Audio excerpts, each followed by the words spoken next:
stunning addition to Grammy's garden this year in the tomato section is the midnight snack. Look at that deep, deep purple, that long cluster of 2, 4, 6, 8, 10, 12, at least 10, 12, 14 little cherries. And here's another cluster, and I have just tons of flowers on it. It's so exciting.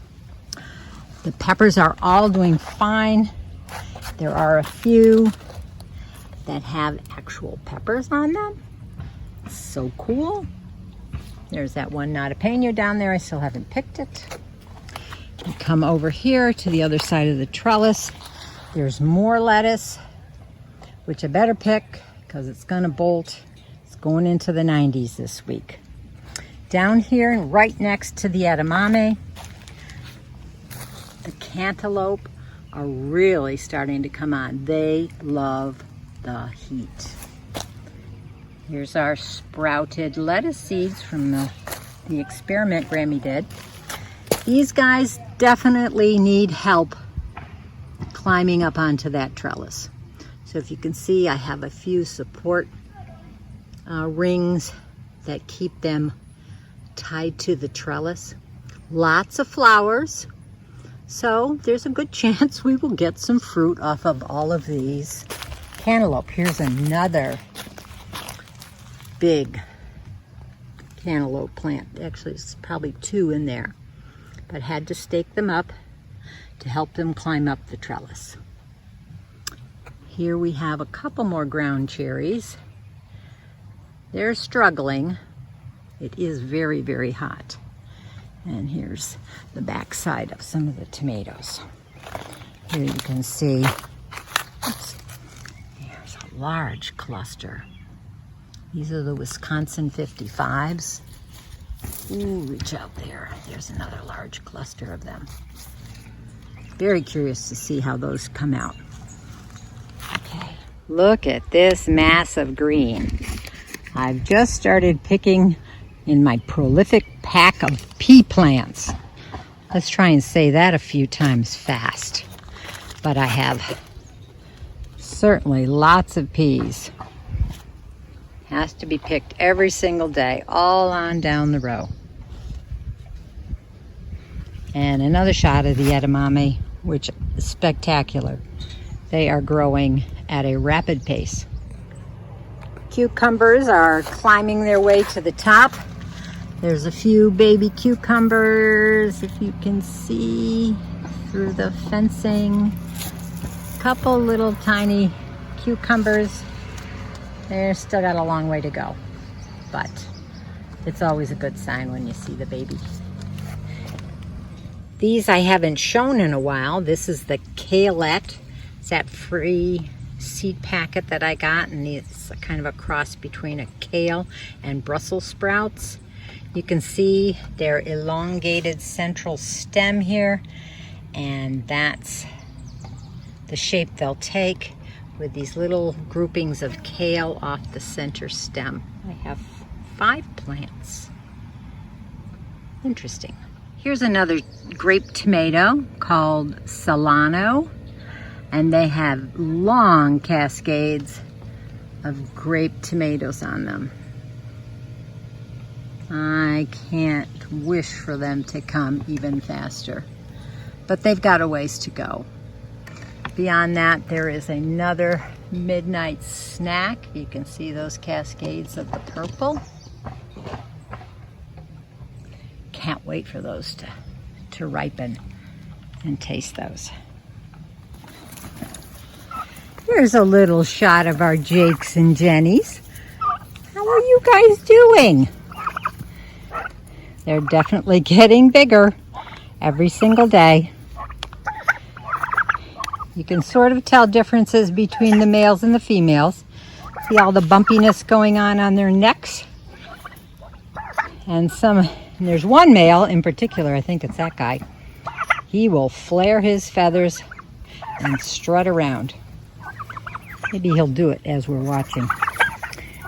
There's another male right there. I think we may have 3 males and and 5 females.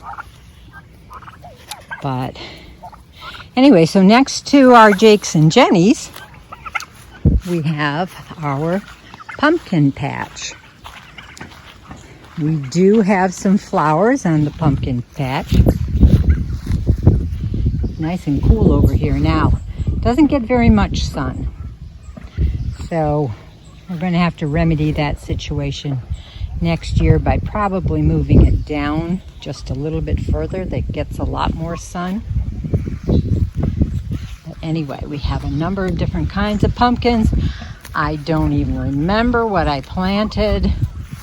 Some typical carving pumpkins. Also, I think that one in the back is one of those goose bump pumpkins. You know, the pumpkins that have all the knobby little bumps all over them. You can tell by color variation and leaves and leaf colors and shapes a little bit that there are some different ones in here. But we'll have to keep you posted on that. There are flowers. Haven't seen any pumpkins actually forming yet. But we'll just stay tuned and watch how they grow. Well, hello, Master Growers. Question and answer time. Only one question this week. And it's from Jay. Hi, Jay.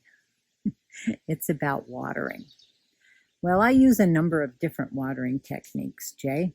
One in particular, since we've been pretty hot and dry lately, is just watering through the garden hose. I usually, and it's most important when you do water by hand, you water at the base of the plant. Don't splash the leaves with all of this water. The overhead sprinkling thing is really pretty detrimental to your plants. All this showering of water all over the leaves promotes disease and mildew and you know, damping condition of the plant itself. Now, damping of the soil is good for the plant, but if you put the hose on a regular drip and water at the base of the plants, it's much better for the plants. On top of that, I put straw as a mulch, and that will keep down the evaporation and retain the moisture in the soil, so then you don't have to water as often. Sophie had a question the other week about the soda bottles that I had in the garden, and I think I explained that I usually plant those down and I put water in those with small little pinpricks down near the bottom and around the side to deep water. I do this in particular with tomatoes because tomatoes you can plant very deep and they'll grow roots off of their stems. So soda bottles is a neat little trick to keep the moisture deep down to the lower roots of a few of your plants. Tomatoes in particular, it works very well. So hand watering is good. Of course, rainwater is the best if you can get it. We haven't been able to get a lot this year so far. The watering from a hose, if you have a municipal water source, you don't really know what is put in all of the water or taken out of all the water. And in a pinch, and that's all you have, then that's what you'll get. But if you have well water, like we do, I take water directly from the well, and I use that to water my plants. Also have a rain barrel. Of course, the rain is the most beneficial form of water that you can use for your plants. So anyway, so those are basically what I use. I don't know what kind of a veggie system. I'd be curious to find out what that's all about. As far as drip tape, you mentioned drip tape. I love the idea of drip tape because it puts water more directly right to the plant. That's like I do when I water directly to my plants. Maybe next year. I haven't thought a little bit about it, but it may have to be put off till another year.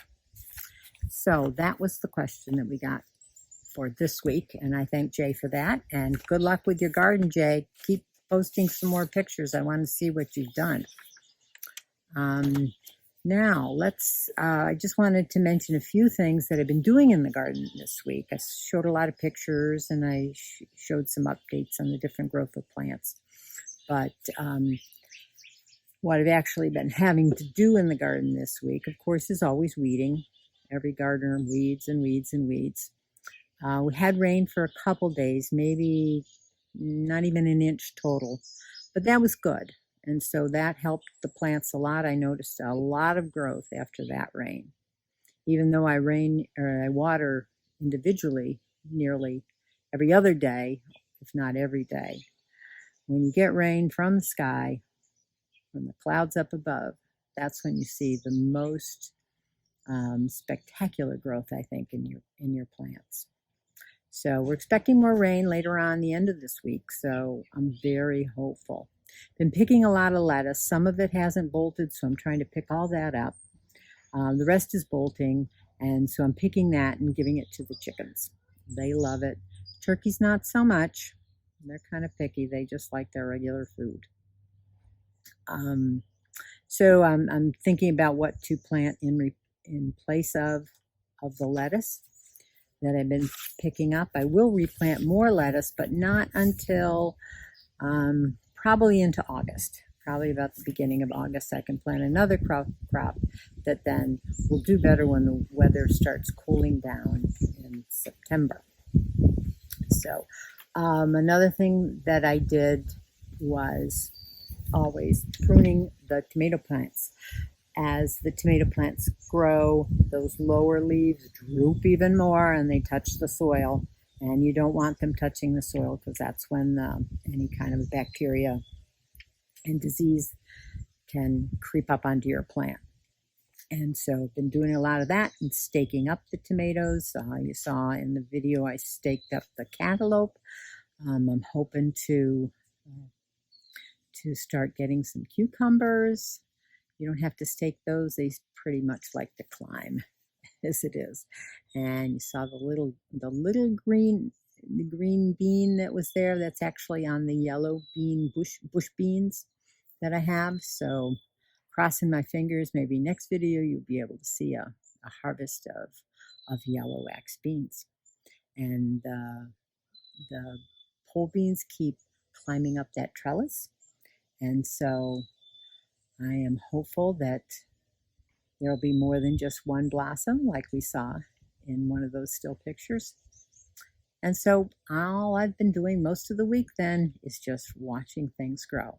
So you guys continue watching things grow in your garden.